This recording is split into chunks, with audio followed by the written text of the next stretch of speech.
আপনারা জানেন শরীফ ওসমান হাদিকে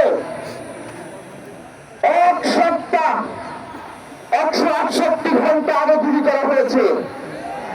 এখন পর্যন্ত কি তার খুনিকে গ্রেপ্তার করা হয়েছে? সরকারের পক্ষ থেকে এখন পর্যন্ত কি খুনিকে গ্রেপ্তারের ব্যাপারে আপনাদেরকে আশ্বস্ত করা হয়েছে? তারা কি এখন পর্যন্ত আমাদেরকে জানিয়েছে যে খুনি কোন জায়গায় রয়েছে?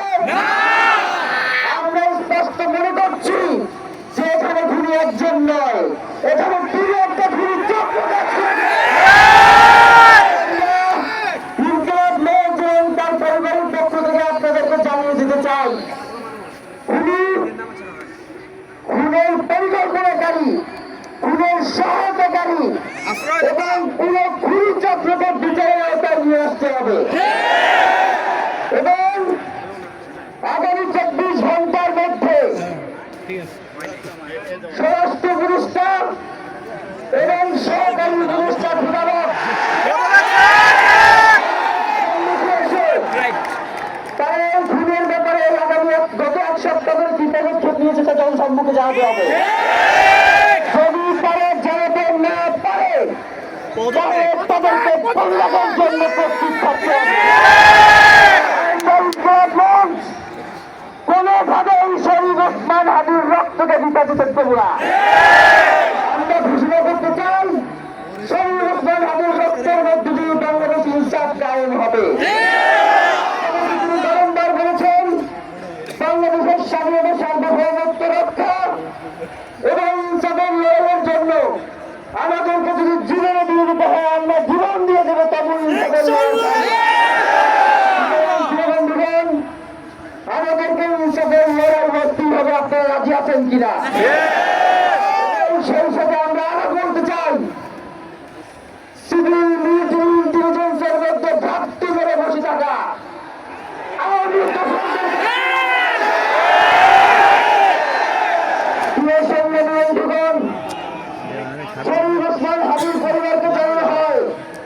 রাষ্ট্রের পক্ষ থেকে আপনাদেরকে যদি কোনো সুবিধা দরকার হয় আপনারা আমাদেরকে বলবেন। আমরা শরীফ ওসমান হাদির পরিবার থেকে রাষ্ট্রকে জানাতে চাই, যদি এই রাষ্ট্রকে রক্ষা করতে শরীফ ওসমান হাদির পরিবারের 5 সদস্য তার ভাই এবং বোনদের যদি রক্ত হবে তারা দেওয়ার জন্য প্রস্তুত রয়েছে। এই খুনিদেরকে চিহ্নিত করে বিচারের মুখোমুখি করতে হবে। আমরা আপনাদেরকে আরেকটা ঘোষণা দিয়ে আজকের বক্তব্য শেষ করতে চাই, ওসমান হাদির নিরাপত্তার জন্যই কোন জায়গা থেকে তার লাশ নিয়ে যাওয়া হবে আমরা জানি না। ওসমান হাদি একজন মৃত, তিনি আমাদের লক্ষ কোটি তরুণের মধ্যে জীবিত হয়ে যাবেন ইনশাআল্লাহ।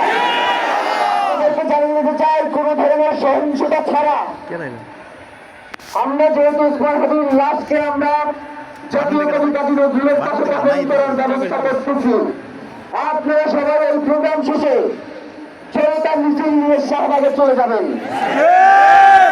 ওখানে যে আপনাদের সাথে দাফনের পরে কথা বলবো।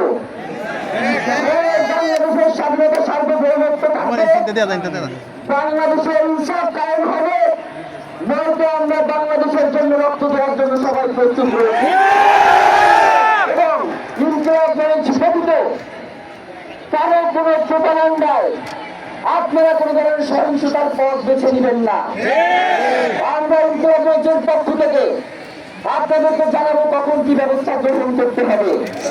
আপনাদের সকলকে, এই লক্ষ লক্ষ মানুষকে আজকে শরীফ ওসমান হাদির জন্য যারা এসেছেন, শহীদ শরীফ ওসমান হাদি, তাকে আমরা সবাই দোয়া করবো এবং তার যে লড়াইয়ের পথ, তার যে সাংস্কৃতিক আন্দোলন, তার যে আধিপত্যবাদের বিরুদ্ধে লড়াই, আমরা সকলে সেটাকে একসাথে প্রতিহত করবো।